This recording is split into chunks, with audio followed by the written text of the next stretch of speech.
Hello and welcome to this edition of Markets Unwrapped with me, Craig Melling, Director of Investment, and today I'm joined by Tom Sparke, one of the investment managers here at Progeny Asset Management. So April has been a turbulent month for markets as the markets have navigated continued tensions in the Middle East, but there's been a lot more focus back on the stock markets and fundamentals. But Tom, it's the 7th of May. Let's focus on the Strait of Hormuz, the ceasefire. Where are we today and what's the state of play? So we came into this month with a fragile ceasefire in place, after which there were a long period of sort of more peaceful times. Then the US started off what they called Project Freedom, which was them moving into the strait to form a naval blockade within it. Now, more recently, in the last few days, there's been more positivity, as we've seen in markets. And literally, as we speak today, we're waiting on an update from the Memorandum of Understanding that the US have put forward to Pakistan, who are serving as the sort of middleman between the two camps at the moment. And that's what's been described in the press as the one pager, right? Exactly, yes. There's a series of 14 different points on there, which I expect Iran will come back to the table and negotiate rather than just accept. And I think, from we look back at where we were beginning of April to where we are now, and it feels like there's been a lot of talking, there's been a lot of negotiation, also we're to believe, but we've not actually gone anywhere. And that's just led to volatility in markets. Throughout April, we saw Brent crude jump to $110 a barrel again. What kind of impact has that had on equity markets, for example? Well, you're quite right. I mean, all we've been able to rely on is volatility in markets, but equity markets have been surprisingly positive. Stock markets have told a very, very different story to bond markets, which we'll come on to in a moment. But what's driving stock markets is, I mean, obviously we've got this geopolitical event going on in the background, but we've also got a massive AI boom going on in the US. Obviously, it's well documented. We've seen massive money, massive lots of money going into these, into AI and the data centers that surround it. Amazon and Alphabet especially have been beneficiaries of these this year, both moving up over 25% just in April alone. But pretty much all of the hyperscalers have committed to multi-year amounts of cash going in, which is resulting to hundreds of billions of US dollars. Which is really interesting, is it? 'Cause it's almost counterintuitive of kind of where we are and the backdrop we've seen. But I think if something we kind of reflect on it as we came into this year, we talked about the market almost being focused on fundamentals, looking at companies for what they are doing, what they're talking about going forward, and will their earnings actually reflect it? And we've seen lots of movements in share price over the last 6 to 8 weeks. But this month in particular, we've had what's called the earnings season. And that's where we hear from these companies, some of the biggest in the world, or many of them, about how they're doing their outlook for the rest of the year.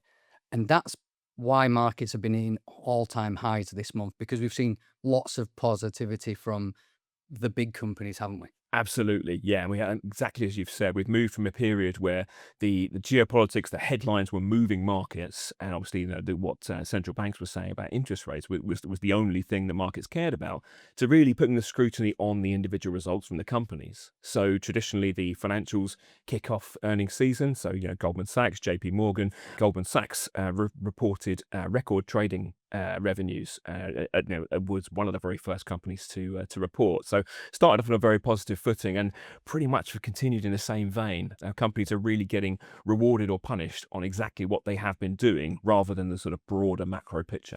And I think as we were today, I think I was reading that roughly about 87% of companies in the US beat their earnings forecast, beat their expectations.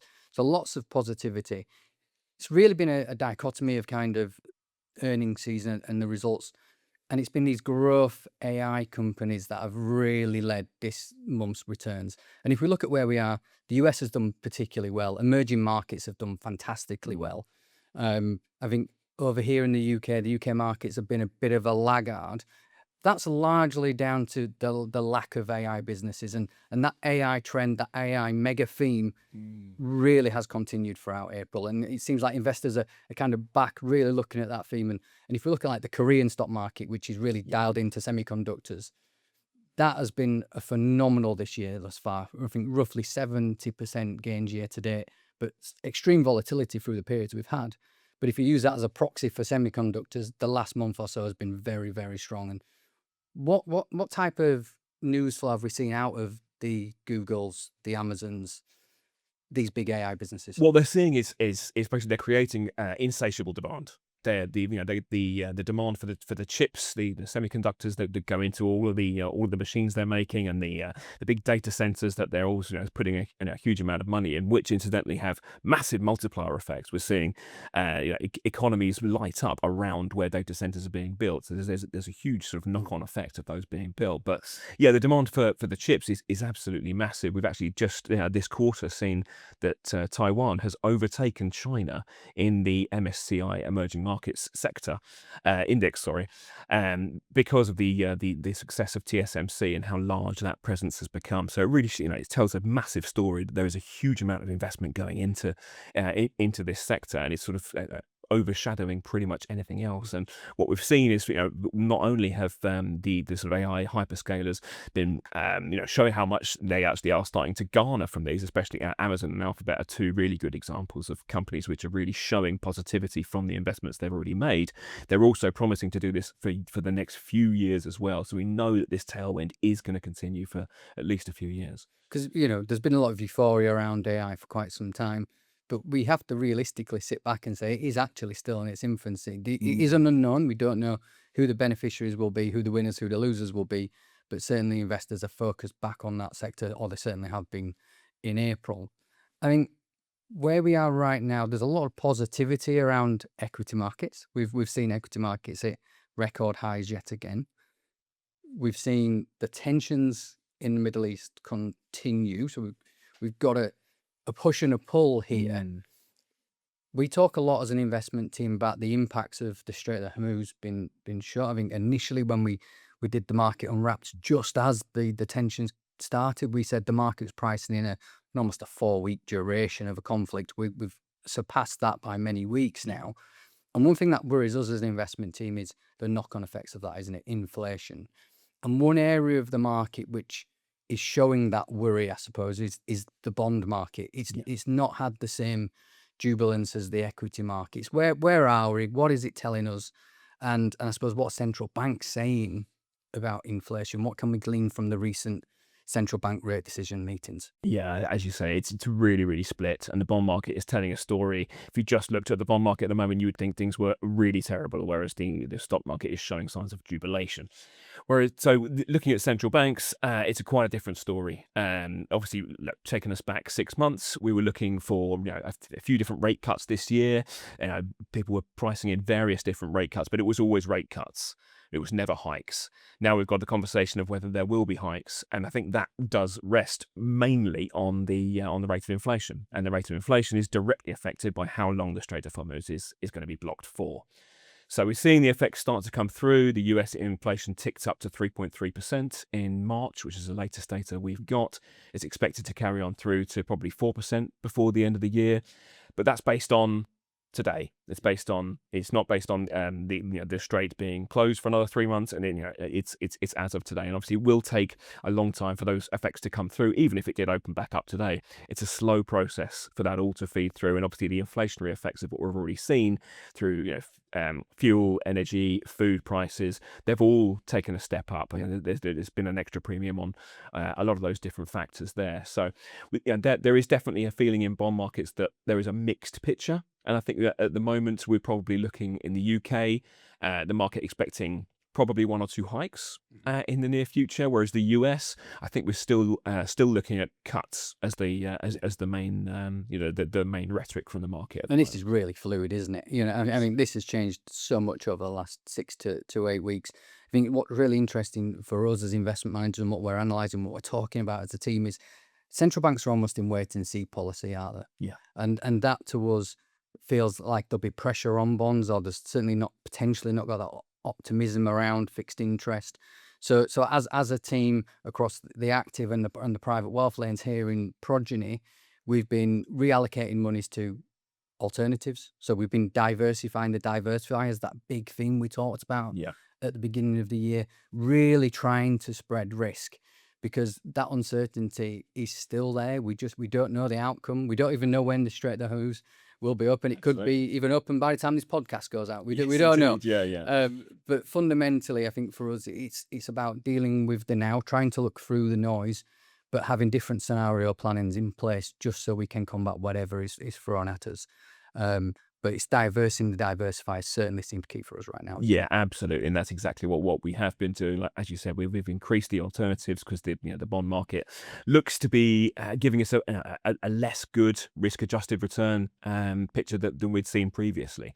What we're seeing now is potentially some rate rises, which would obviously be negative for bond prices in the future, but even that's not guaranteed. We don't know exactly what's going to happen there. We actually made a move to pull down our duration, so our interest rate sensitivity earlier on in the year, as we saw these things start to unfold and interest rate expectations start to change.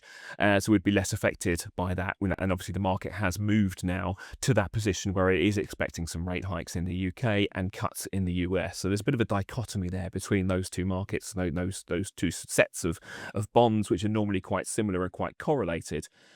It was also helped by last year, obviously not seeing obviously the conflict coming, but we wanted to move the base currency of our fixed income from gilts as it was into treasuries, which was we saw it, and the reason we did it was because it was a pure expression of the risk-free rate, and it didn't have the sort of noise around it that the gilts had, which was obviously affected by UK politics at the time. So that move we made without obviously knowledge of a conflict coming up, but as we came into the year, and certainly over the last month or so, we've really benefited from holding treasuries over gilts because gilts have been sort of indiscriminately sold Continue off. to diversify, and I think one of the barometers of kind of where we are is some elements of the UK gilt market are at levels not seen since 1998. Yeah. We've seen really big movements. So for us, it's about that future planning, diversifying the portfolios as much as we can, and kind of look through the noise where possible. But I think in conclusion, right now, news flow is fluid. We are managing risk like we always do, but I think even more so now, we're very conscious of the ever moving and changing world which we live in. And I think for us, portfolios are there to be a ballast to help financial planners execute their financial plan. But for us, as a team, I suppose for anybody watching right now, we are spending a heck of a lot of our time concentrating on different scenarios. We're looking at the impacts of different inflationary environments, different interest rate environments. So, where we are today and how we're positioned today can continue to change and will continue to evolve depending on what news flow we see. Yeah, no, I totally agree. I think we have to look at the short, medium, and long term, because while we've got a major geopolitical event which is sort of driving a lot of the different forces on our portfolio at the moment.